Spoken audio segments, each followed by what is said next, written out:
Assalamualaikum warahmatullahi wabarakatuh. Saya Syahabuddin. Terima kasih banyak kerana anda berada di channel YouTube saya dan terima kasih banyak jika anda telah tekan butang subscribe. Kalau belum tekan butang berkenaan, tekan butang itu sekarang. Jika ada video-video yang bermanfaat, insya-Allah akan ada di feed YouTube anda. Baru-baru ini saya diberikan satu video TikTok yang menyebutkan dialog di antara Jibril dan Nabi SAW selepas daripada berlakunya hari kebangkitan. Jom kita tengok video berkenaan. Moga-moga kita dapat mengambil manfaat daripada video berkenaan dan juga ulasannya. Jom kita tengok video itu. Datang hari kiamat, Rasulullah bangun dari kubur.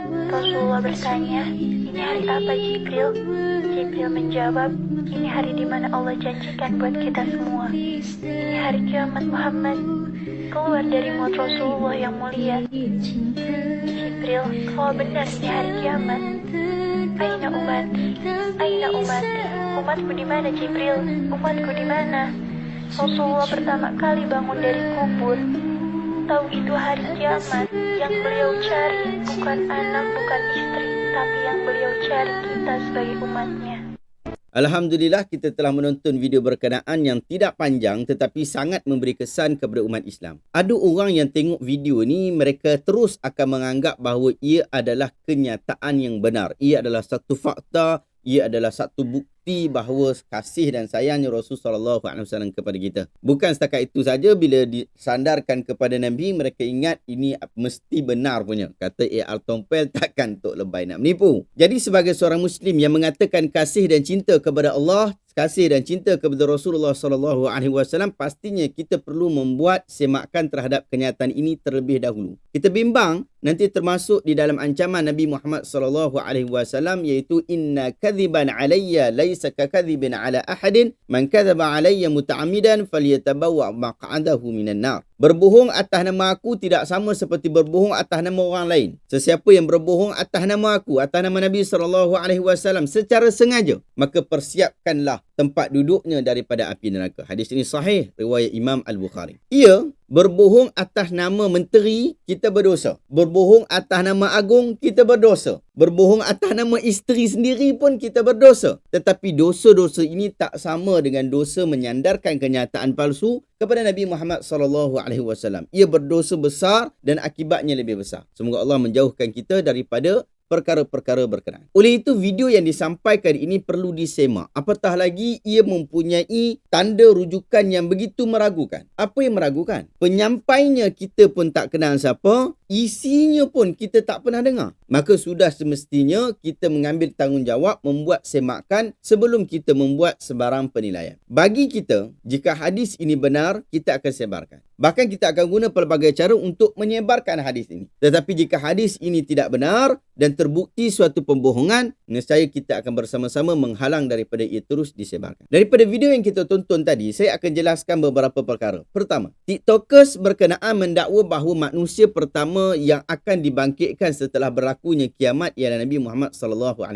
Ini dakwaan yang pertama. Saya tiada masalah dengan kenyataan ini kerana memang sabit daripada hadis-hadis Nabi Muhammad SAW bahawa baginda adalah orang pertama yang akan dibangkitkan setelah berlakunya kiamat. Nabi pernah sebut dalam satu hadis, Nabi kata, ana sayyidun waladi Adam yaumal qiyamah wa awwalu man yanshaqqu anhu al-qabr wa awwalu syafi'in wa awwalu musyaffa'in. Aku adalah penghulu bagi anak-anak Adam pada hari kiamat. Aku adalah orang yang pertama yang akan dibangkitkan daripada kubur. Orang pertama yang akan memberikan pertolongan dan orang pertama yang akan dimakbulkan pertolongannya, dimakbulkan syafaatnya. Hadis ini sahih daripada rekod Imam Muslim bin Hajjaj. Kedua, video TikTok itu juga mendakwa bahawa Nabi SAW terus berdialog dengan Jibril apabila baginda dibangkitkan, atau lalu disebutkan dialog di mana umatku, aina ummati, aina ummati. Sedangkan dalam rekod hadis-hadis Nabi di dalam kitab-kitab para ulama hadis tidak ditemui sebarang kenyataan ummati berkenaan. Memang orang yang mendengar akan meleleh air mata. Tetapi jika cerita itu palsu, maka sia-sialah air mata yang ditumpahkan. Cerita yang disebutkan ini tidak benar. Tidak sahih Nabi SAW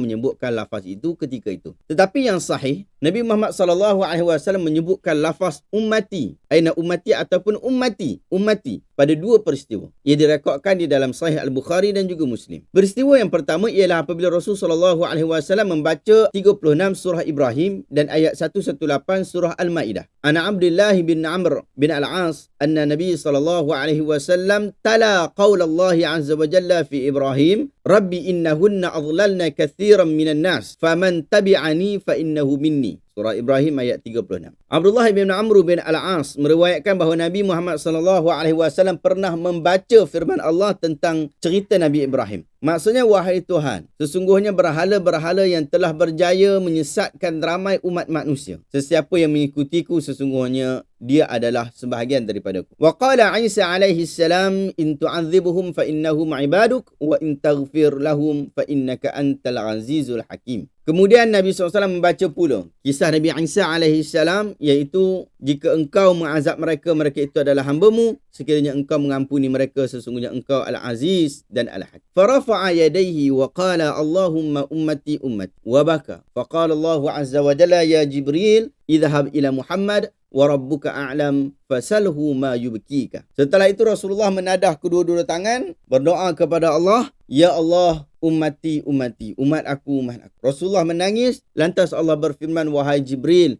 pergi kepada Muhammad dan Tuhanmu lebih mengetahui. Tanya kepada dia kenapa dia menangis. Fa'atahu Jibril alaihi salatu wassalam fasa'alahu fa'akhbarahu Rasulullah sallallahu alaihi wasallam bima qala wa huwa a'lam. Faqala Allah, ya Jibril idhhab ila Muhammad faqul inna sanurdika fi ummatika wala nasu'uka. Kemudian Jibril pun bertanya kepada Nabi dan menjelaskan apa yang disebut oleh Allah, sedangkan Allah lebih mengetahui. Kemudian Allah berkata, wahai Jibril, pergilah kepada Muhammad dan sebutlah bahawa aku akan meredai engkau atas umatmu, aku tak akan menyakitimu. Hadis ini sahih riwayat Imam Muslim. Peristiwa yang kedua ialah peristiwa yang diceritakan oleh Rasulullah SAW tentang peristiwa yang berlaku pada beliau pada hari kiamat, pada hari akhirat nanti. Nabi bercerita, apabila tiba hari kiamat, maka manusia satu sama lain saling bercelaru.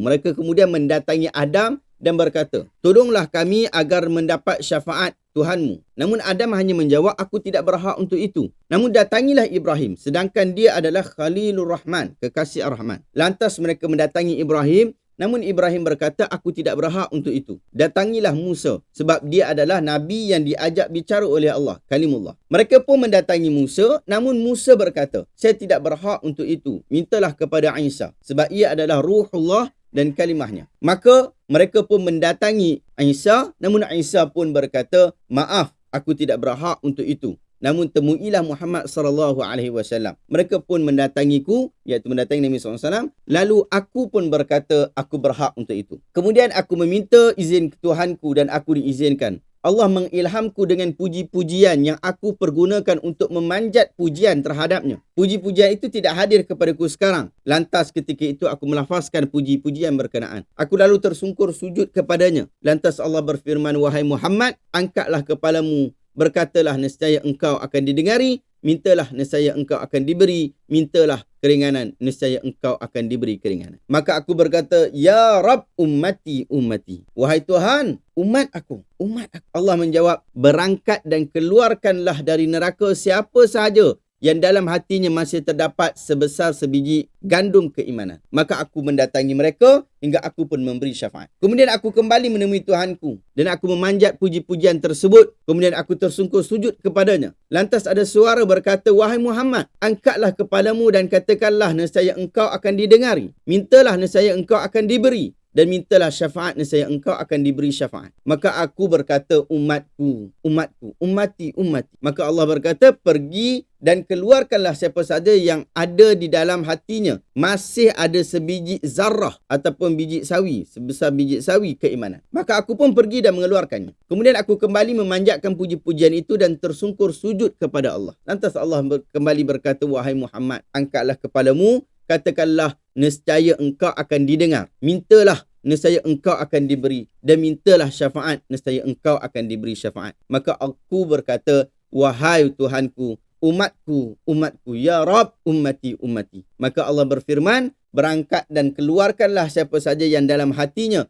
masih ada iman meskipun jauh lebih kecil daripada sebiji sawi. Maka aku pun berangkat dan mengeluarkan mereka dari neraka. Hadis ini sahih, riwayat Imam Al-Bukhari. Kesimpulannya sahabat-sahabat, bukan tak ada hadis yang sahih yang berkaitan tentang kisah Nabi SAW yang memikirkan tentang umat dia, umati. Bahkan ia sangat menggetarkan jiwa. Cuma yang banyak tersebar pada hari ini adalah hadis-hadis yang tidak sahih. Maka kita berusaha untuk sama-sama menyampaikan riwayat yang sahih daripada Nabi Muhammad SAW.